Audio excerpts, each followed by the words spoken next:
everyone! Aren't you wondering why there's a day and a night? Why do some countries experience winter and others do not? Why is it brighter in some countries during the day than others? Today, we're going to answer those questions by conducting an experiment. Are you ready? Let's start! First, we need an orange, which will represent our planet Earth, and a one-piece chopstick that represent our axis.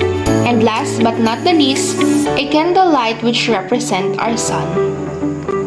Did you know that as the Earth is rotating on its axis, it is also revolving around the sun?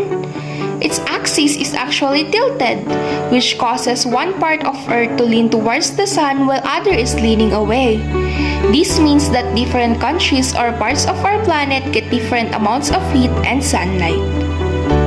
Did you know that as the Earth is rotating on its axis, it is also revolving around the sun? Its axis is actually tilted, which causes one part of the Earth to lean towards the sun while the other is leaning away.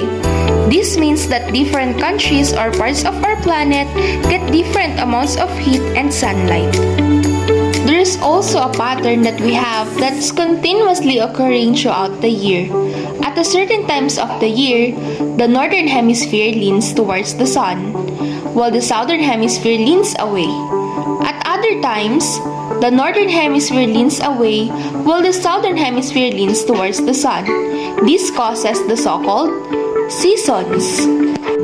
Living in a part of the world that faces the sun makes it warmer, and the days are long.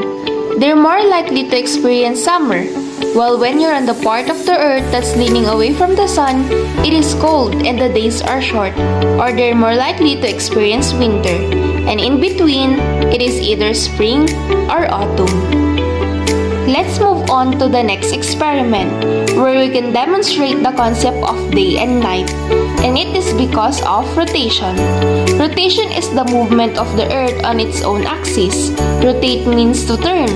So the earth turns around a slightly inclined imaginary line that joins the two poles, called the axis. A complete turn or one rotation takes 24 hours. Its movement causes day and night, with one side of the earth receiving sunlight during the day and the other receiving none during the night. That's all. Thank you for listening and God bless.